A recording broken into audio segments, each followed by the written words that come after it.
Om Namo Bhagavate Vasudevaya. Om Namo Bhagavate Vasudevaya. Om Namo Bhagavate Vasudevaya. Om Namo Bhagavate Vasudevaya. Om Namo Bhagavate Vasudevaya. Om Namo Bhagavate Vasudevaya. Narayanam Namaskritya Naram Chaiva Narottamam Devim Saraswatim Vyasam Tato Jayam Udirayet Nashta Praesha Bhadreshu Tyam Bhagavata Sevaya Bhagavati Utamashlati Bhaktir Bhavati Naishtiki. So we are reading from the 7th canto, chapter 6, text 5. The chapter is called Prahlad instructs his demoniac schoolmates. So I was thinking it's about us, the demons.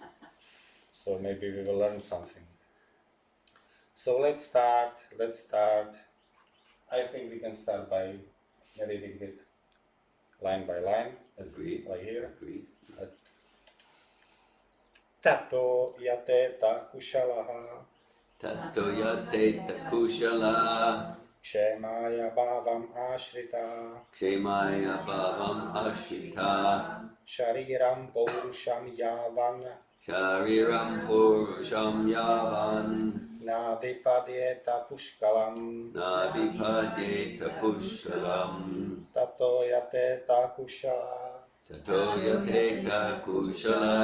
Kshemaya bhavam ashrita. Kshemaya bhavam ashrita. Shariram paurusham yavan.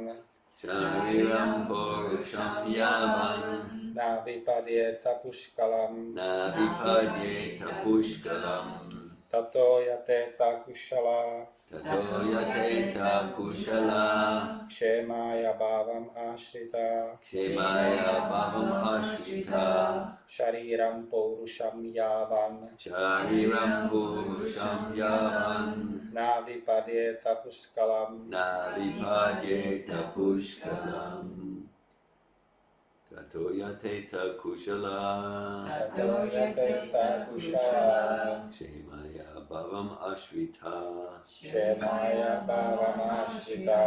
Shariram purusham yavan. Shariram paurusham yavan. Na vipadyeta pushkalam. Na vipadyeta pushkalam. Tato yateta kushala. Tato yateta kushala. Kshemaya bhavam ashrita.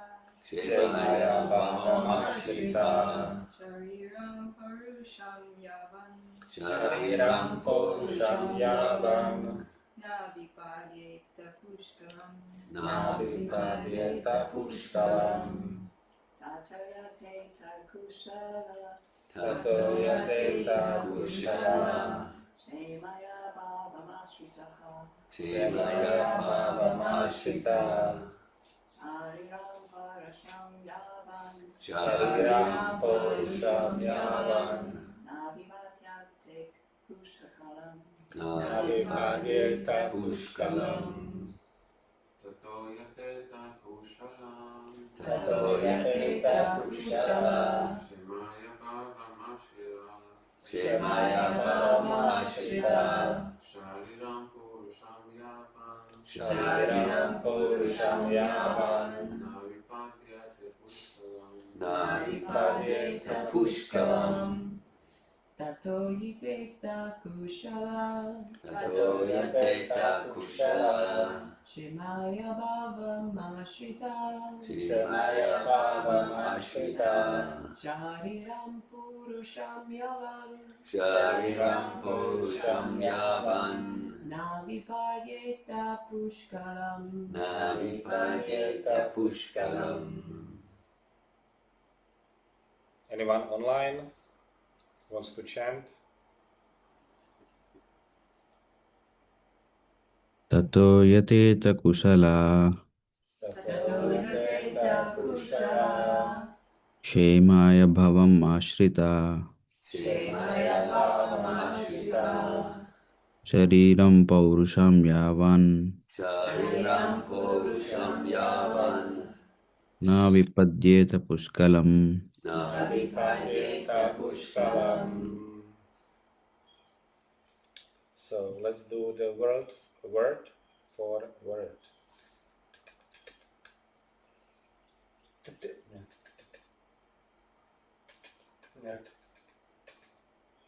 Tata.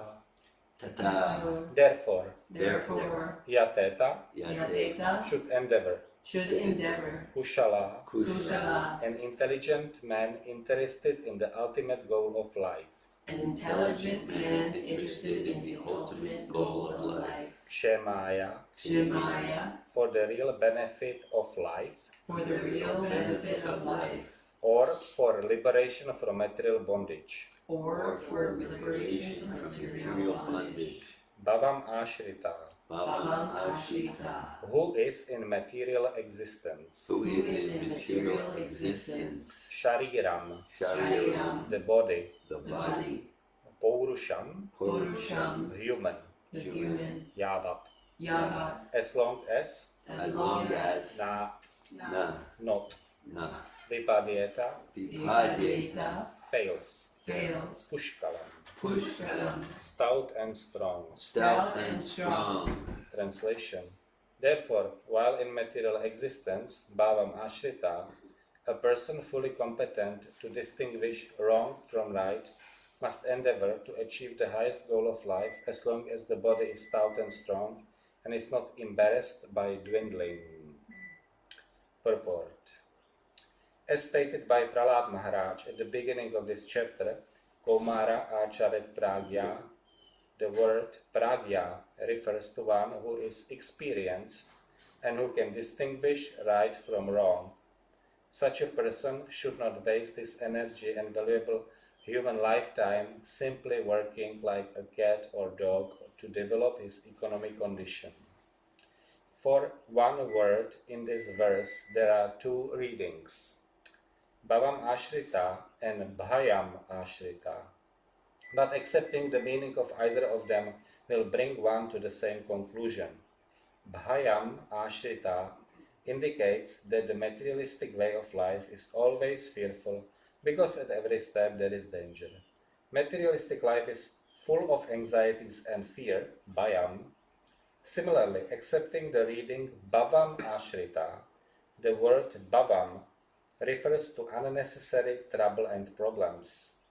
For want of Krishna consciousness, one is put into bhavam, which is being perpetually embarrassed by birth, death, old age, and disease. Thus one is surely full of anxieties. Human society should be divided into a social system of Brahmanas, Kshatriyas, Vaishyas, and Shudras. But everyone can engage in devotional service. If one wants to live without devotional service, his status as a Brahmana, Kshatriya, Vaishya, or Shudra certainly has no meaning. It is said, Sthanat Brastaha Patanti Ada. Whether one is in a higher or lower division, one certainly falls down for want of Krishna consciousness. A sane man, therefore, is always fearful of falling from his position. This is a regulative principle. One should not fall from his exalted position. The highest goal of life can be achieved as long as one's body is stout and strong. We should therefore live in such a way that we keep ourselves always healthy and strong in mind and intelligence, so that we can distinguish the goal of life from a life full of problems. A thoughtful man must act in this way, learning to distinguish right from wrong and thus attain the goal of life. Om Jnanatimirandasya Jnananjana Shalakaya Chakshur Unmilitam Yena Tasmai Shri Gurave Namaha. Nama Om Vishnu Padaya Krishna Prestaya Bhutale Srimate Bhaktivedanta Swamin Iti Namine. Namaste Sarasvate Deve Gauravani Pracharine Nirvishesha Shunyavadi Paschatya Deshatarine Jai Shri Krishna Chaitanya Prabhu Nityananda Shri Advaita Gadadara Shivasari Gaura Bhaktavinda Hare Krishna Krishna Krishna Hare Hare Hare Rama Rama Rama Hare Hare Hare. Tato yateta kushala kshemaya bhavam ashrita shariram purusham yavan na vipadyeta pushkalam. So the translation reads, therefore, while in material existence, bhavam ashrita, a person fully competent to distinguish wrong from right must endeavor to achieve the highest goal of life as long as the body is stout and strong and is not embarrassed by dwindling. So this is my favorite part of Srimad Bhagavatam because it's about Prahlad Maharaj. And Prahlad Maharaj is an interesting personality because he's a small boy, like Saraswati, like the age of Yes. Saraswati, the daughter of Dhanishta and Jagannath. So yesterday we could see. So, and Prahlad Maharaj, being a small boy, he is sharing the highest understanding of life. So he is like preaching the best things, like the top things. Like many people would say, it's too much. This is too much, But he is preaching the best. And here it's a chapter in which he instructs his schoolmates, the demonia schoolmates, the daitas, the demons. So and later on the demons got transformed, actually. Yes, and then his father, Hiranyakashipu, he gets really angry and hits the pillar. Lord Then Nrsimhadeva comes and Hiranyakashipu is destroyed. And then Prahlad Maharaj continues with his prayers. So it's also an interesting personality from the point of initiation, because his spiritual master is Narada Muni. Yeah. And Narada Muni initiated him while Prahlad Maharaj was in a womb. So that's also some like interesting example how it can happen, because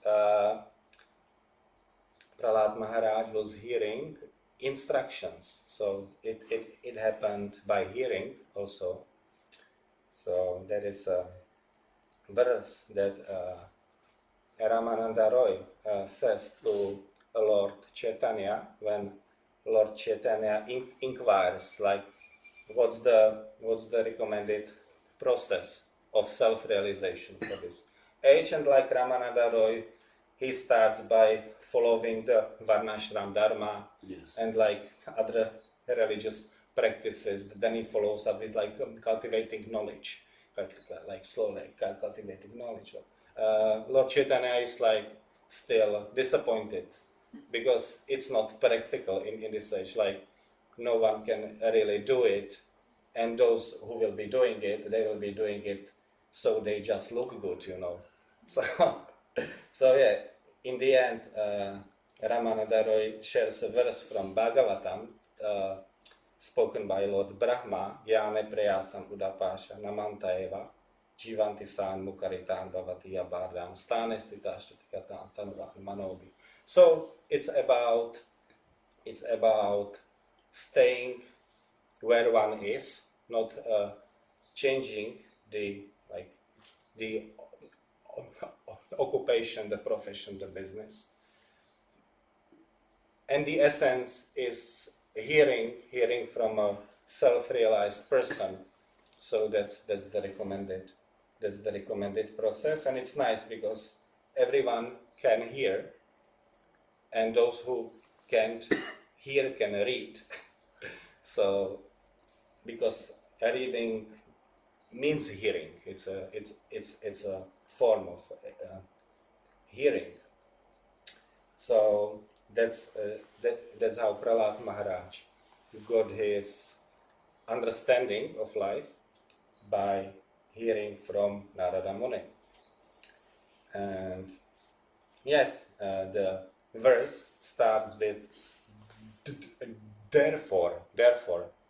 That means that maybe I should look at the verses before that, because it's a follow-up.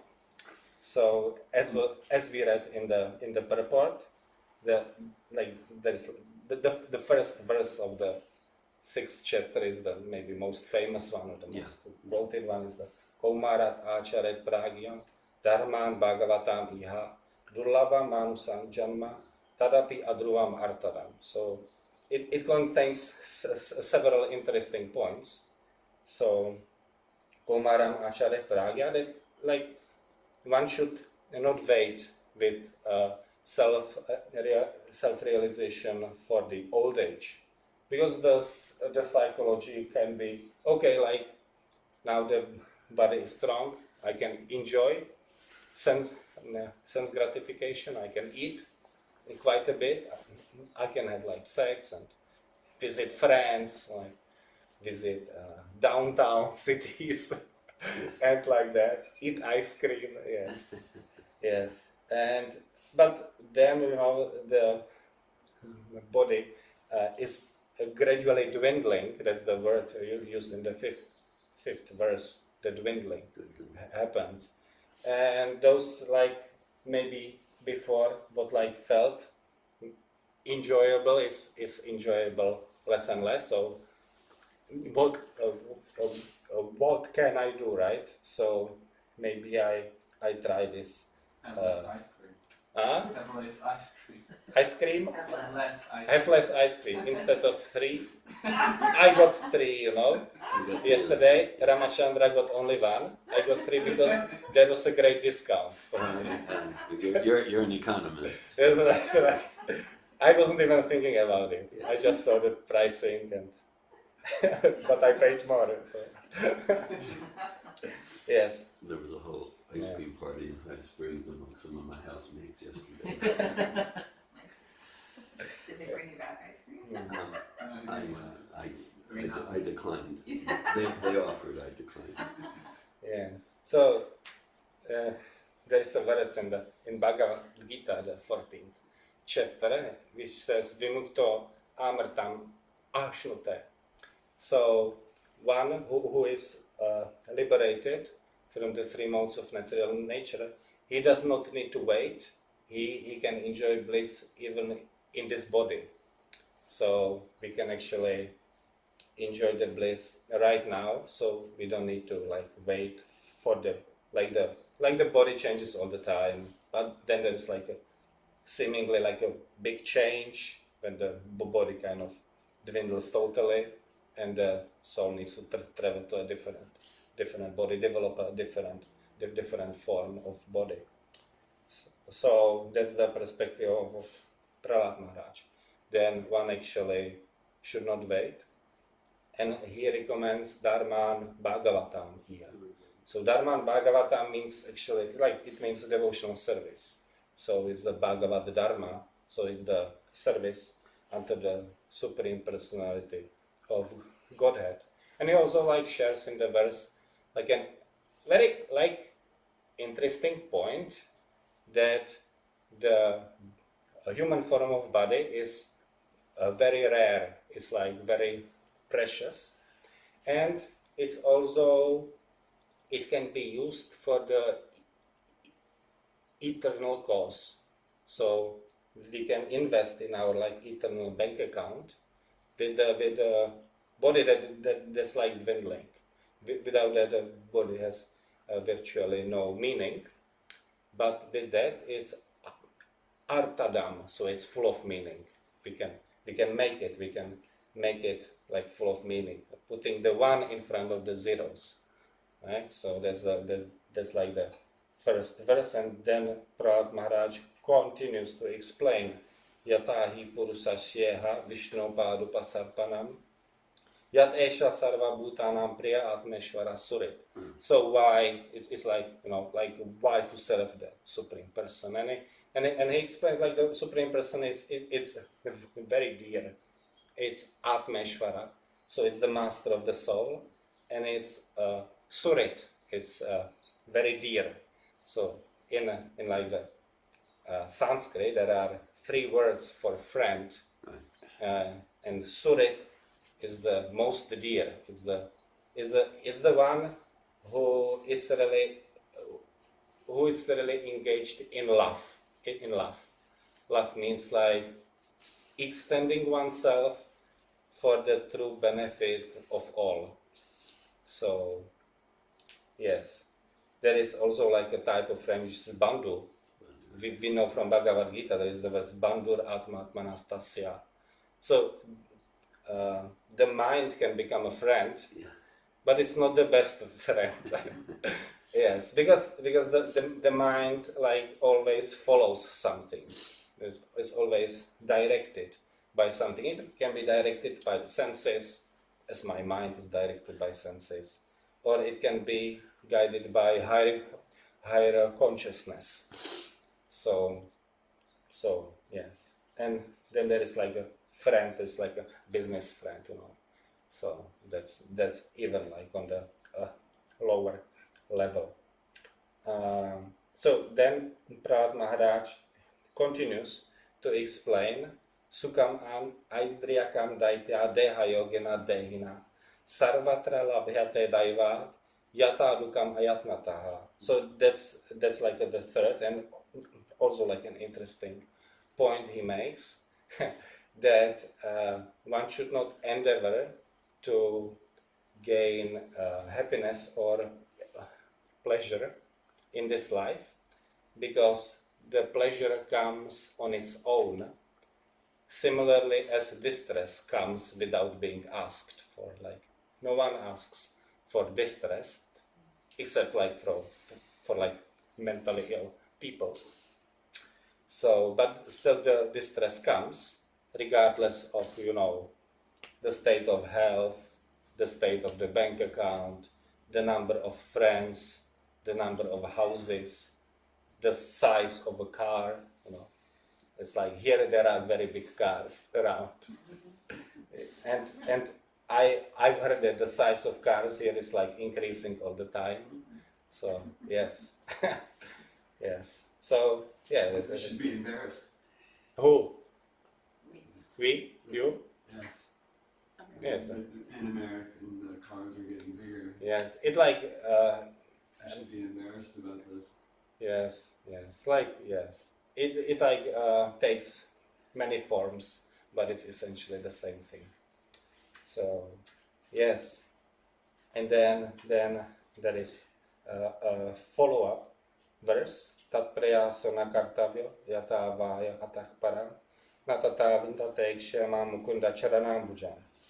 So he says that one should not really engage in these activities of sense gratification and like economic development, because they bring no profit, no like real profit, because they do not deepen our relationship with the Supreme Personality of Godhead.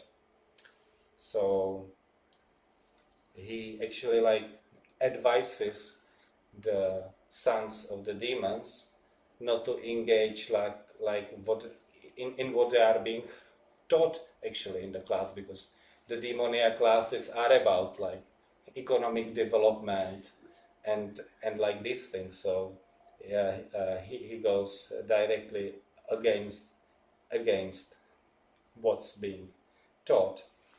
So this text 5 is like a follow-up verse that in the material existence we should endeavor to achieve the highest goal of life. And he explains in the first verse that the highest form of life is the devotional service, and Srila Prabhupada in the purport to the first verse explains this is Hare Nama, Hare Nama, Hare Nama, Eva Kevalam. So the only way in this age is to glorify the names of God. That's That's the Bhagavata Dharma of this age. And this verse is also about making distinctions. So Prabhupada writes here that we should keep ourselves always healthy and strong in mind and intelligence.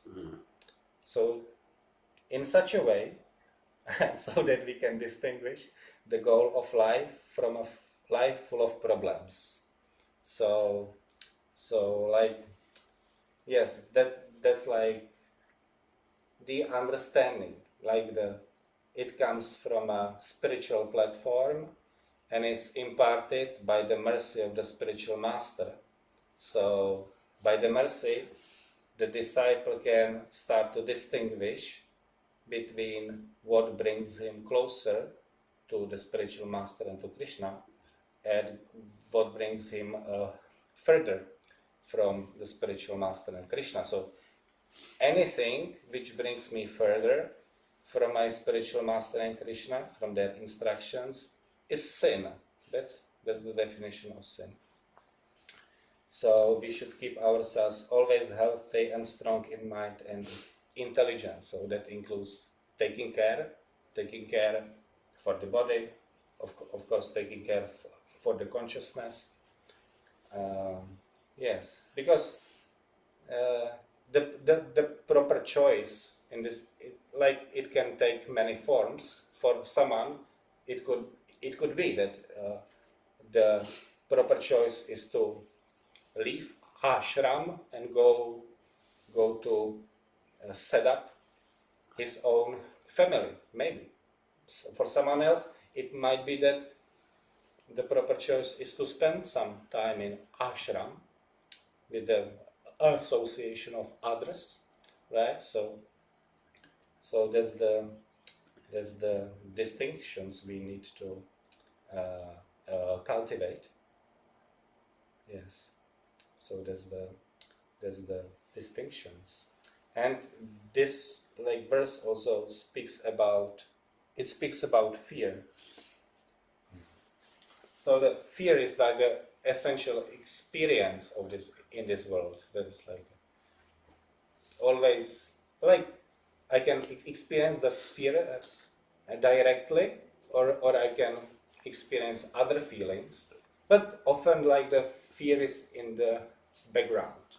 It's underneath. It's underneath because as long as I'm depending on things that are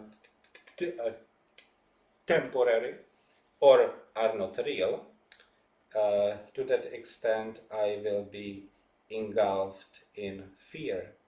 So before this 6th chapter, Prahlad Maharaj already gave his opinion to his father, and his father asked Prahlad Maharaj, it's like this sweet thing, like the father puts his son on his lap, right, and asks him affectionately, what's the best thing you've learned at school?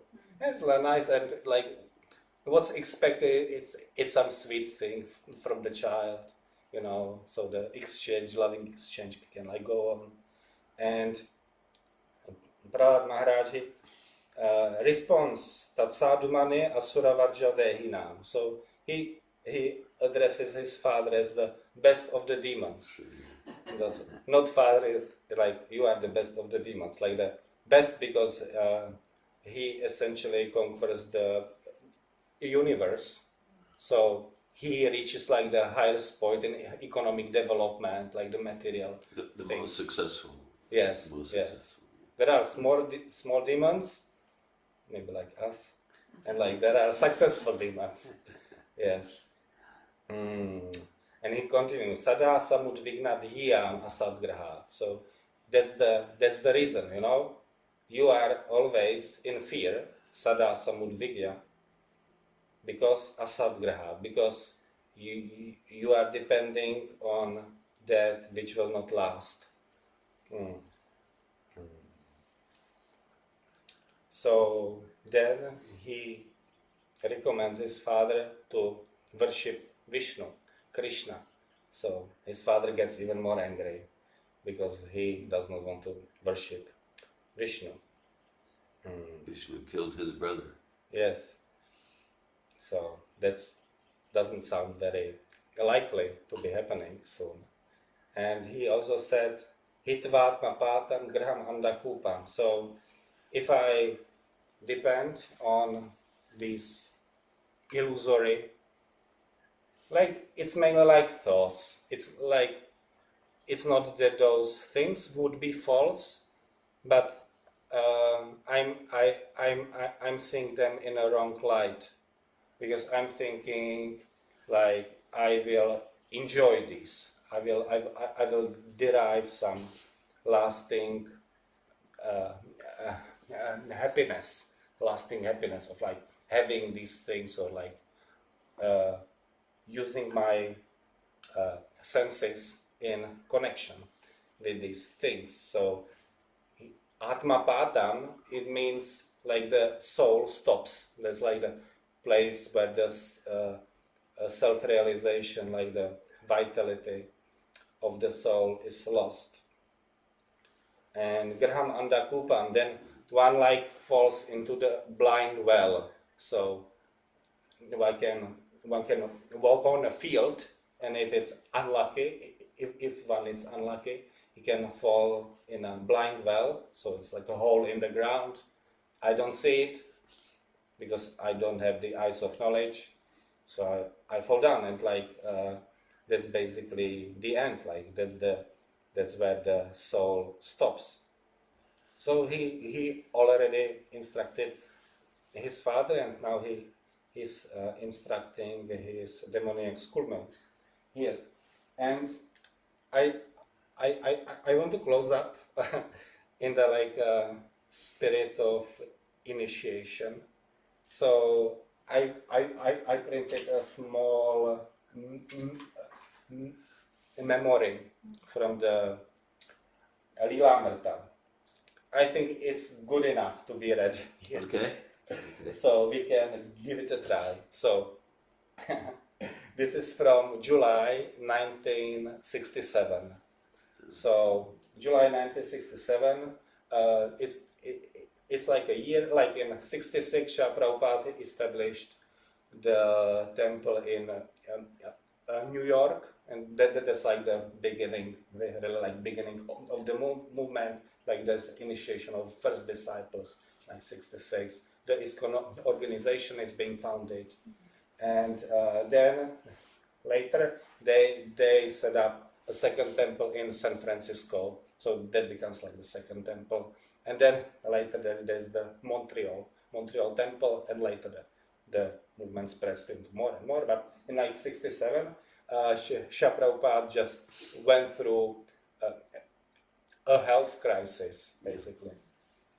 So he's been trying to recover in the United States. He experienced issues with his heart, so it was very, very serious. He spent like several weeks in a hospital, and then he left the place, and struggled to recover in the States. So now he plans to move to India to have the full recovery there. So this is basically like maybe a few days before he leaves to India, and the devotees are not sure if like Prabhupada ever comes back, right? So there is a big shift in the experience of the devotees, because up until then they were thinking like, okay, we are here with Prabhupada. Prabhupada will be here for a long time with us, you know, and like that. So they are experiencing this shift, and this is like one of the last days of Prabhupada being present in the San Francisco temple, and then after that he really leaves for India. So I will read this. So this describes the devotees.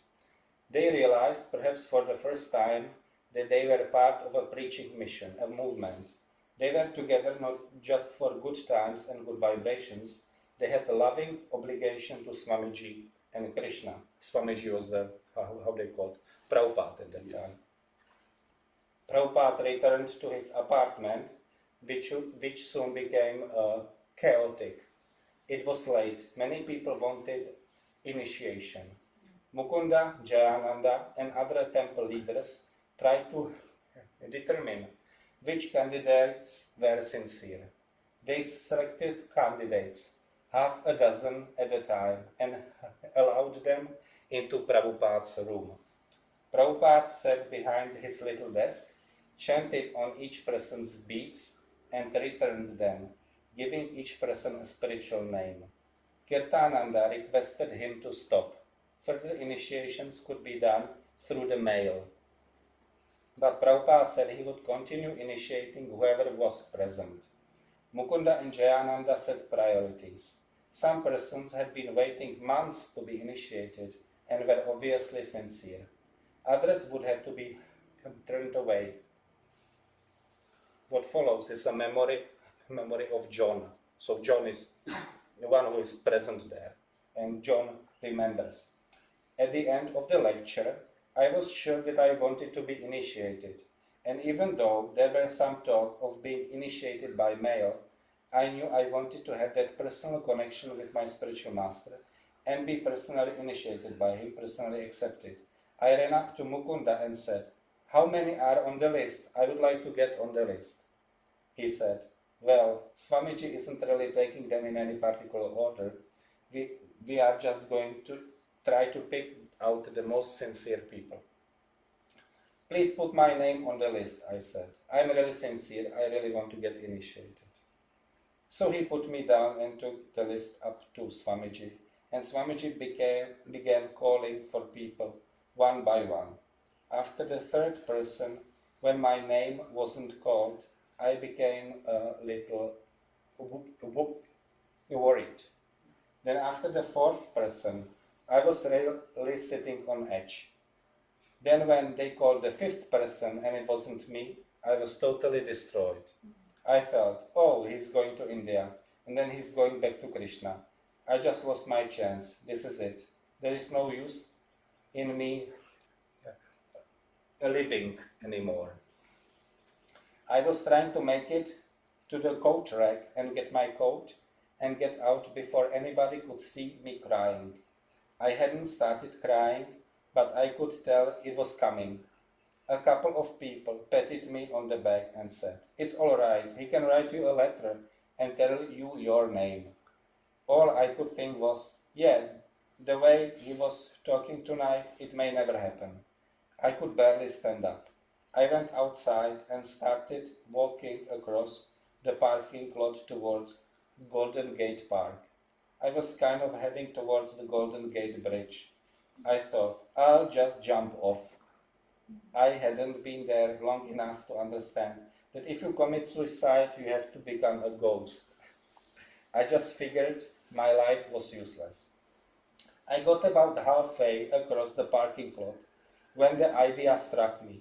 What if he decided to take one more and I was out here somewhere? The thought filled me with so much hope that I turned around and ran back to the temple. And just as I walked in the front of the temple, Janaki ran down and said, "He will take one more." And she grabbed somebody else and ran up the stairs. I felt my knees start to collapse and tears came, jutting out of my eyes. Harsha Rani was standing there and she grabbed me by the arm and said, "Come with me." She raced up the stairs, pulling me to the top, and burst into Swamiji's room without even knocking. Swamiji looked up with amazement. She said, "Swamiji, you have to initiate this boy." I was just bawling. And Swamiji began to laugh. He said, "It's all right, don't cry, everything will be all right." He chanted on my beads and gave me the name Jivananda. So that's like a short memory. And it's like in my mind, it's like Prabhupada is living the consciousness of Prahlad Maharaj. Because Prahlad Maharaj, he was asked by his Lord, and Nrsimhadev, like, what do you want? Like, because the Lord is kind to his devotees. And Prahlad Maharaj replied that I do not feel any anxiety for myself because I'm absorbed in chanting your glories. So I feel safe in myself. But I feel great anxiety towards the fools who are engaged in Maya, in the illusory energy. So he's feeling great compassion. So similarly, Prabhupada could stay in India. You know, he was almost like 70 years old back then. So he could spend the rest of his time in India, but still he chose to come, like to extend himself greatly, to make a great endeavor, to undergo many hardships, so he could initiate as many people as possible. So I would close here. I can read the verse again. Tatoya teta kushala kshemaya bhavamastita shariram purusham yavam navipadeta pushkalam. Therefore, while in material existence, bhavamashita, a person fully competent to distinguish wrong from right must endeavor to achieve the highest goal of life, as long as the body is stout and strong and is not embarrassed by dwindling. Hare Krishna, thank you for listening. Yes, so now we have the space for sharing, questions, discussion. I did have one question about how so Prahlad's sitting on his father's lap and he goes to say, you should worship Vishnu, you should worship Krishna. Yes. And so we understand that was disturbing for his father to hear. What? And, I guess he's thinking, I'm the one that's worshipable, having conquered the universe and whatnot. And in school, he's upset that is it Sodom and Amarka. Mm-hmm. His teachers aren't doing a good job. He wants to punish the teacher. Yeah, but going back, I think you said he first addresses his father as something like, "Oh, greatest of the demons." Yes. So, how do we understand his father took that part? Did he go, "Oh, thank you"? Like, why thank you for praising and honoring and recognizing that I'm the greatest of demons. How does Hiranyakashipu respond to being called greatest of the demons? Is it like that he thinks like thank you, yes, or when the quote unquote demons hear themselves being referred to as demons, demons, do they think like, oh no, I'm not at all a demon, there's somebody else, or do they think yes, like demon, that's me, like demons are good things? Yes. These are my curiosity. Yes. Yeah, like I can like express my thoughts, but I don't have any like precise understanding, so maybe because we know if we want someone to do what we want, first flatter them. Yes. To get in there. Yes. So he's like, oh Dad, you're the greatest of the demons. Oh, thank you, son. And then by the way, here's my advice, but like I don't know if that's what's happening. Yeah, like my understanding, he did not mean that in an impolite way, because Hiranyakashipu was from the family of the demons, so they knew that these are the daityas.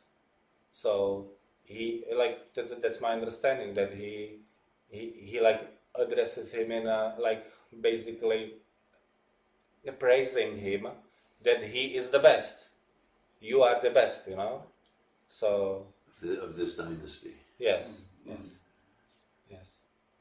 Yeah, in that sense, like Prahlad Maharaj or his grandson Bali Maharaj, who are amongst the Vaishnav Mahajans, they are demons.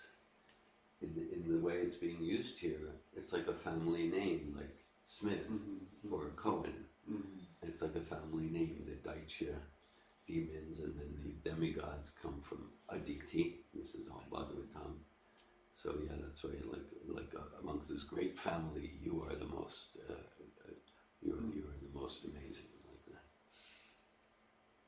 Yeah, that sort of makes sense. Like you're the most amazing, so you should lead in this way by worshiping Krishna and everything. Yeah, yeah. Thank you. I had a question about the memory. I was kind of like struck by the scene of like the body, the guy that wanted to commit suicide. I kind of missed the conclusion of what Prabhupada sort of, like, what's the conclusion in regards to Prabhupada's reaction? Yeah, like the memory says that they brought the boy to Prabhupada's room, and Prabhupada agreed to have the initiation of the boy, to do the formal initiation. So he chanted on the beats and gave him the beats and the name. So that's what the memory says. But the writer is not like hinting some sort of like if you're sincere so much that you want to whatever, because that's like really kind of like a terrifying scene there. Yeah, like he for a while he wants to commit suicide, right? By jumping out of the famous Golden Gate Bridge. Yeah. Yes. Yeah, it's like full of feelings, like deep feelings. He really wants, for some reason, to be initiated by Prabhupada. So he's probably like feeling like deeply inspired by Prabhupada and wants to be saved by Prabhupada. Since Prabhupada is the only one who can save him. And then when in his mind, the idea of that he will get the initiation is gone, that he's depressed and wants to commit suicide. Yeah.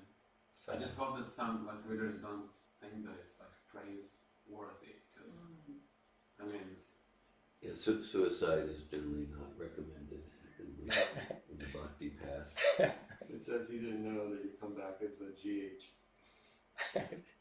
That's short for. yes, ghost. Yes.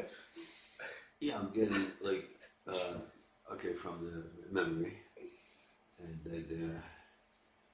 that we talk a lot about a clear intention, and that clear intention often means I don't know how this is going to happen, but it's going to happen. And then he was just so sincere. He perhaps didn't have like clear philosophical understanding all the time there. He knew about that because the soul goes on and you go on in the subtle body, even if I jump off the Golden Gate Bridge. But he was just so sincere that through Prabhupada's representative, Harsharani Devi Dasi, she just got I'm going to take you to Prabhupada. So through his intention, Prabhupada brought him to him through his sincere servant, Harsharani, in a very personal way. Well, something coming to me from that is yesterday, after the initiation program, and in person, and then last night and this morning, a few letters I'm receiving. That was the Hare Krishna, Hare Bol. Yes, we got Reina, Arjuna, Aditya, Pram. Yeah, that I've been hearing that from several sources. I expect to hear from more. Because many have been to many initiation ceremonies. And what they were getting is this was distinctively, movingly, so personal. And they specifically mentioned about the initiate's vows to Prabhupada. Like each one was different in a personal way, and different, distinctive at the same time, all fully aligned with Prabhupada's standards, essence, and mood of essential and formal initiation.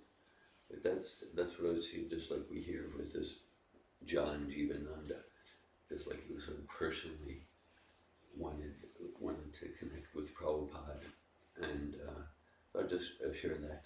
I heard in person through some correspondence that the vows were so heartfelt and personal, and that was so fresh. And I'm hearing that from many who, they've been around for decades like that. So I wanted to share that.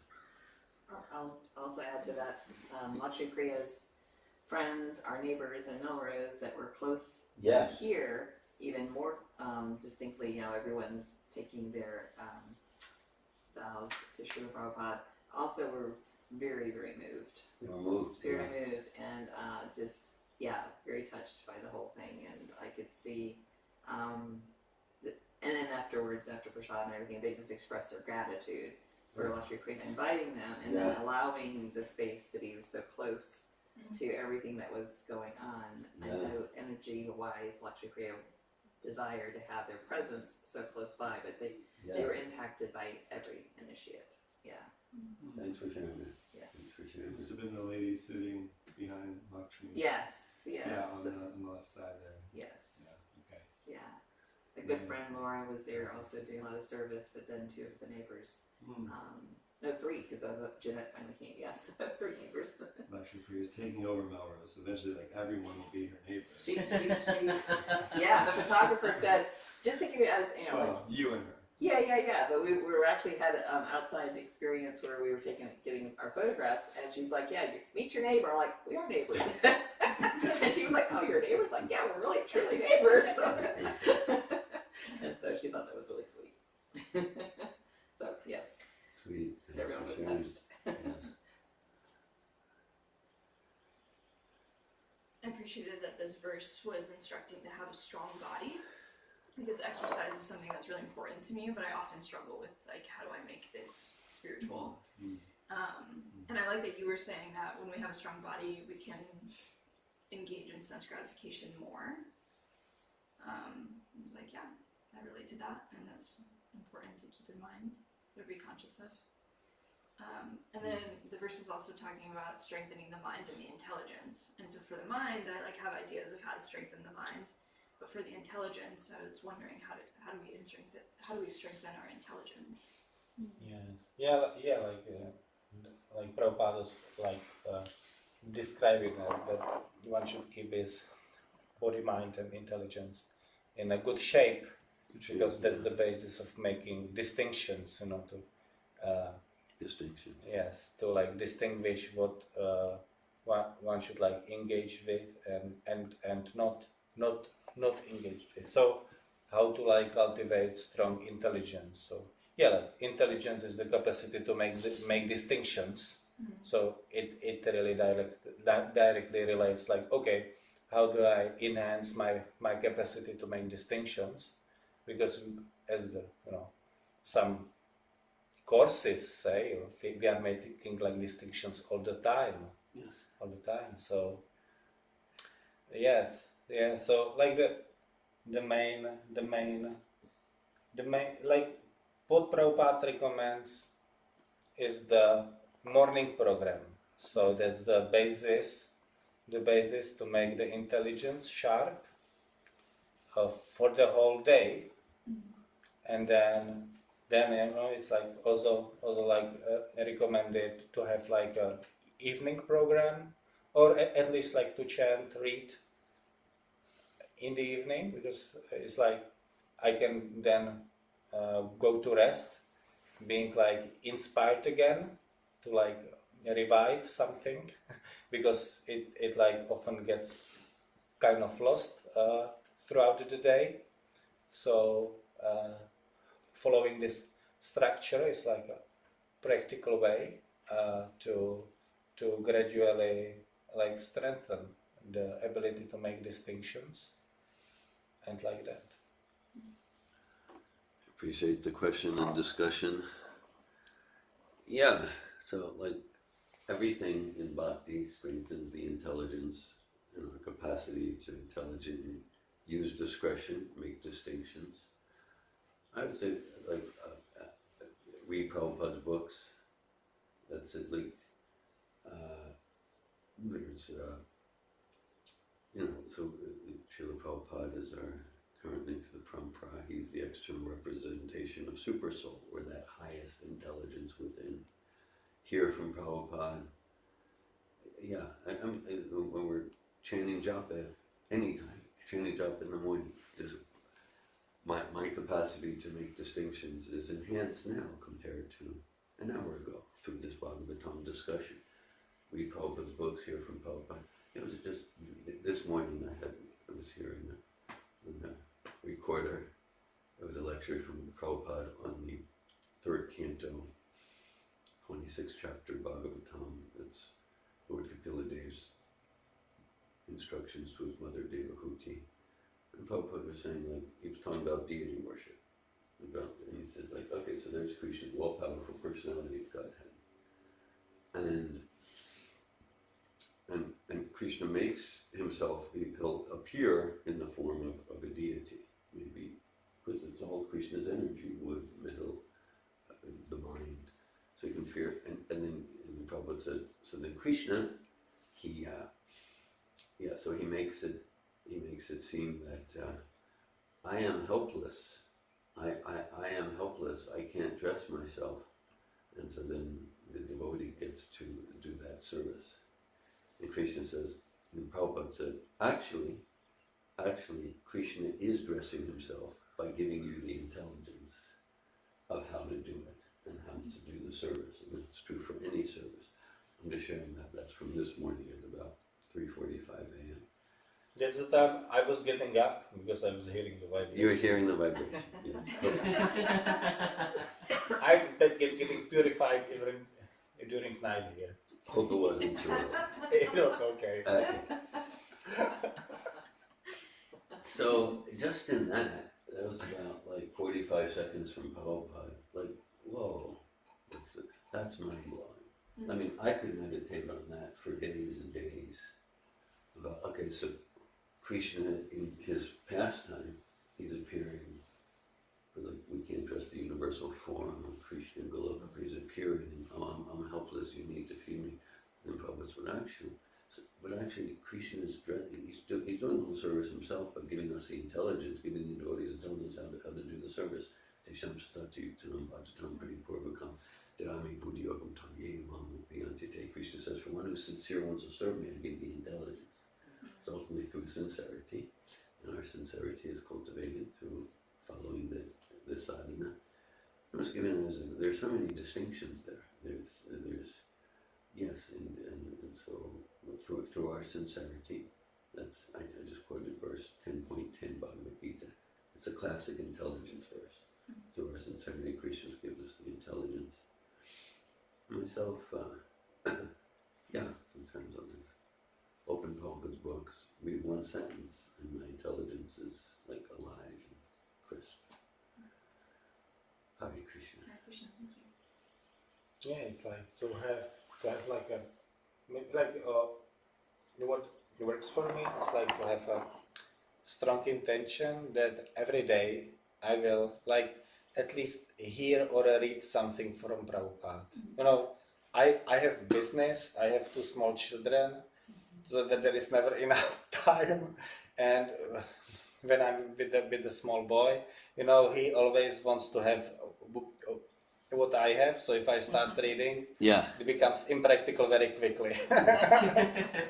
So yes, so still like at least like hear something from Prabhupada or read something from Prabhupada. You're intentional every day something. Yeah. It just happens like somehow. Yes. Yeah, like I've been reading like this Prahlad Maharaj verses for so long, because lately I've been like able to read like one text per day, and there are so many prayers of Prahlad Maharaj. So I'm slowly getting through them. So I'm also thinking how like intelligence is connected directly to like whatever you take as your set of values in life, and what helps you to distinct between good, bad, right and wrong.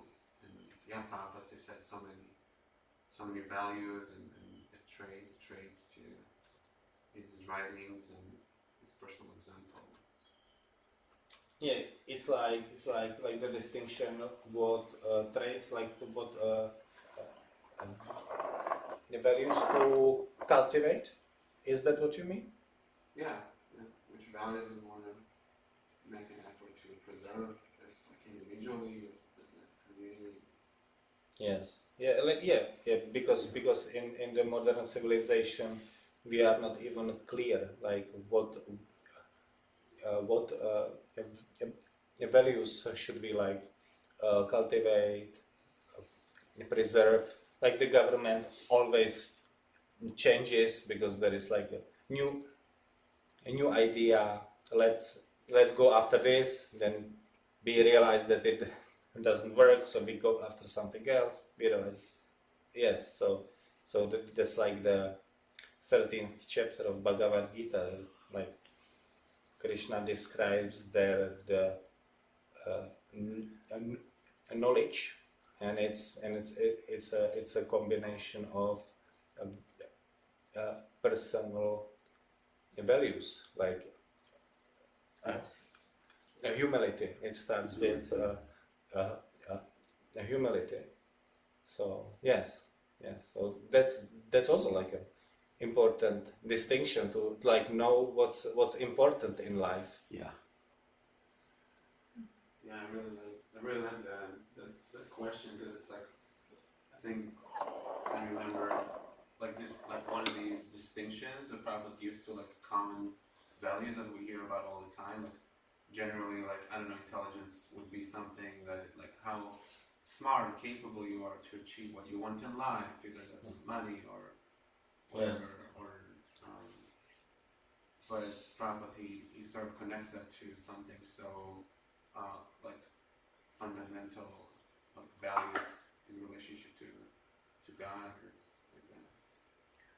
Yeah, thanks for that. There's that. We're referencing the list of like 19 or 20, what Krishna calls the elements of the process of knowledge, 18th chapter, text 8 to 12. And that's assuming that our goal is self-realization, distinguishing between body and soul and pure devotion to the Supreme. And then like later in Bhagavad Gita, Krishna gives the demoniac values. Ishvaroham, aham, bhogi, siddhoham, balavan, sukhi. And that goes along with harshness, ignorance, and anger. And so, Ishvaraham, aham, bhogi, I'm the controller, I'm the enjoyer. So if our goal is to increase my control, to increase my bodily enjoyment, whether in overt form or subtle form, profit, adoration, distinction, fame, like that, then what constitutes knowledge might be different. Knowledge around laws of physics, laws of chemistry, this can all be used in Krishna's service. Would generally like what goes in the name of modern science. It's intended to increase and enhance our illusion of I'm the controller, I'm the enjoyer. I mean, I'm not enjoying now, but next year they're coming out with a bigger model car. I will finally have enough money. Yes, right, yes, and yes. I remember my dad would tell. I was a teenager. My dad was saying in the early 50s. That was after he got married and before they had children. It was because he was in Europe for the World War II. But he was saying when he had a certain amount of money, then he would take my mom to a trip to Europe. And but then he got that amount of money, but then it wasn't enough. And so, okay. So according to our aim, that's going to define what knowledge is, according to our goal. And so when Krishna gives that list, starting with humility and accepting a bona fide spiritual master, and realizing the inherent unnaturalness, even the inherent evil, Janma Mitra Jaravadi Dukkhadoshana Darshanam, of being stuck in a body subject to birth, death, old age, disease. Yeah, that's knowledge for one whose goal is liberation and spiritual service, the true freedom of the soul.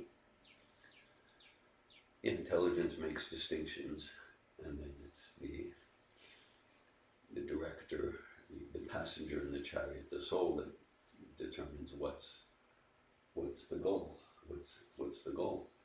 And so so if our goal is so I tried to apply some intelligence, and I realized, okay, essentially I'm not my tongue and belly.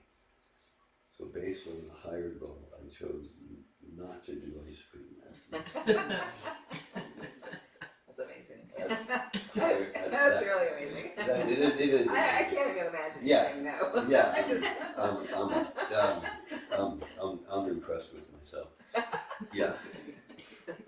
So that's good. So we're like, okay, but if the goal is to like maximize enjoyment for tongue and belly, then our intelligence will go half gallon of ice cream now, whipped cream, where's the whipped cream? Like that.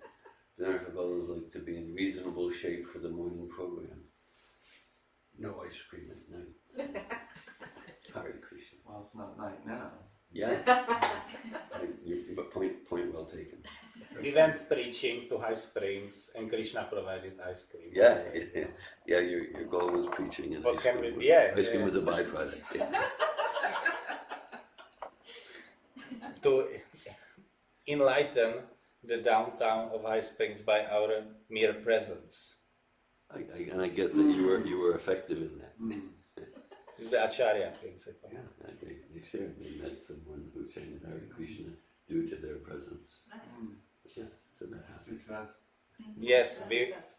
we've met a gypsy guy, and he told us that he's not his body. Nice. The realization. It was the ice cream shop was called Serendipity. But that was not the actual ice cream we went to in the beginning, that was the second ice cream shop. Hi, Krishna. So we went to 2 ice cream shops. Yogesvara, thank you so much for class today. I feel very inspired by what you chose to read. And I have a question that's related. So you spoke towards the end about the blind well. And I thought you used maybe like a Sanskrit term or something for this, but Priyamanda Kupam. Yes. I have this felt sense, and I don't understand exactly, and I want to understand. I feel it's important that this has to do with misapplying intelligence. And my felt sense is it has something to do with something I've experienced. If I'm misapplying my intelligence and I'm frustrated, I experience my will breaking.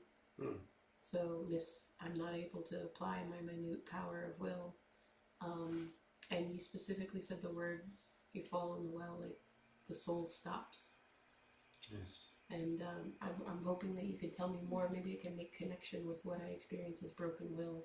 Yes, your sense is like the soul stopping is connected with the failure of will. Yes. Yeah, like my understanding that the willpower is the energy of the soul. So yes, so yes. Like the example of the blind well, it's like I'm in illusion. I don't really know what's before me, so I just go and fall in the blind well. So it's like ordering like more and more ice cream, It's not about the ice cream. No, drinking. It's not. Yes. So that's the blind well, and if one is led by someone blind, they will both end up in the ditch, in the blind well. So yes, like it's like challenging to give like some specific perspective on that. May I add a little bit that? Yes, yes. So one of the ways I experienced broken leg is to be an illusion. So I understand I'm dissatisfied, but I'm still an illusion, and so I continue and I try this and I try that, and I'm frustrated in every turn, right? And I think this part is connected, is the illusion. We understand we're searching, we don't know how to search. Anyway, yeah. Yeah, like you are trying various things and you feel frustration. Yes? Yeah, so let's say, for example, you're dissatisfied and you continue to eat more ice cream and you get a tummy ache, you know what I mean? Like you get tired. Srila Prabhupada, he goes more fully into that metaphor of the blind well, and he doesn't mess around. It's like there's many analogies to represent material consciousness, material life, and they're heavy, heavy, heavy, heavy analogies. And the idea is actual material life is more suffering than that. So if you fall down a blind well, so just imagine, okay, maybe your ankle or leg is broken, but even if no bones are broken, you're finished. You're finished. Like maybe there's a 1 in a billion chance you can scream, but you're in the middle of a field, no one around for maybe dozens of miles, and you can imagine maybe there's snakes or insects, but even without that, that's it. You're done. You can scream. No one hears. You're just going to die. So that's material consciousness. It's a heavy analogy. It's a heavy analogy. Just like, they're not talking about like, it's like a 2-foot thing. Oh, I need to do a pull-up. No, you're like down, whatever it is, like 40 feet. You've just fallen 40 feet. There's no way up. You can scream, no one's going to hear you. That's material life. Prahlad Maharaj has another one. Evam janam nipatitam prabhavahi kube. He said it's like falling deep into a pit of poisonous snakes. That's material life. You're in a pit of poisonous vipers. It's terrifying, horrible, ghastly. That's material life. We sing every morning. Samsara dharma nalalita loka trinaya karunya ginasmi pratasya kalyana gunarnavasya bande wo shri charanaravinda. Material life, it's like a blazing forest fire. So we're not meant to just, like a blind well. Forest. You're in a blazing forest fire for miles around, and you're feeling the heat burning up, and that's material life. Material life's actually worse than that, but because of avaranatmika shakti of Maya, we think, no, as Naveen Krishna shared yesterday in his talk. No, I'm doing good. You're in the midst of a blazing forest fire. And then the only hope is that the spiritual master extinguishes the forest fire with the millions of gallons of mercy and grace, drowning in the Pacific Ocean. It doesn't matter if you're on your swim team or something. So there's all these analogies to represent material life. For us to get what an embarrassing, miserable condition this is, and the blind well is one of them. The blind well is one of them, and Prabhupada will sometimes expand it. It goes you can scream, there's no one around for miles, you're just finished. But because of the effects of Maya, we think, no, go fine. Hare Krishna. Yes, I still want to respond to your sharing, Rasamrita Mataji. It's like if I relate your sharing to my experience, it's like about self-sabotage. So then my question for myself is, okay, if I really cared for myself, what I would do, So that's the question which sometimes helps, and it's based on the the realization that I'm a valuable spirit soul full of love and joy. Yes, I'm not like affected. Like, yes, I'm actually not in touch like with my past. I'm still like the pure soul. And the question is like, if I truly cared for myself, what I would do right now, and that can like shift my consciousness in the moment. Hare Krishna, please. Thank you very much for your answers. Something that comes to my mind is a story from Krishna book where Krishna takes the lizard out of the well. Yes. Was a lizard, I think. Yeah. It's a king. Yeah. But as you described, Way back. Govinda, to be in this well and to scream and to know that, I mean, there's no force of your own that can get you out. I feel like I've experienced this, and then to have the grace, right? And thinking of like Krishna reaching down to get this lizard, it fills me with a lot of warmth and a lot of gratitude. By Krishna. Yes, the warming love of Krishna. Hare Krishna. Thank you for being at the class, being at the morning program. We will continue with Prasadam. Rantara Srimad Bhagavatam ki Jai. Prabhupada ki Jai.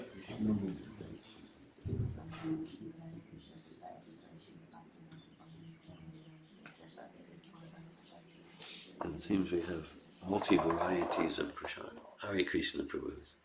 Thanks for your association. Hare Krishna, thank you. Hare Bol.